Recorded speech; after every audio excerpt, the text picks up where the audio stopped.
Here's a quick way to make a video right in Canvas. So if you go, this is how you make your link, this is how you add images, and here you can upload or record media. So that's where if you have a YouTube file or something like that, you can, or you have a file saved on your desktop, you can use that there. But you can also just record. So you can drag your file right there and it will come up, or you can click here to record. And there you are.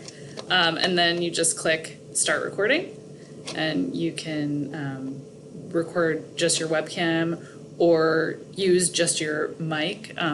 Probably that's not for your 3-minute videos, but one thing I like about that in creative writing is that I can, record bits of student work and they can hear it.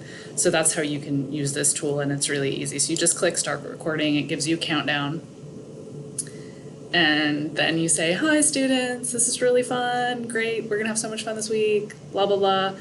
Click finish, and you can give it a title, click save media, and it pops it right in your Canvas shell. So it's really easy. That's how I do most of my videos for my classes, unless for some reason I want to do something fancy and edit it. But you do not have to do that. Okay, that's all.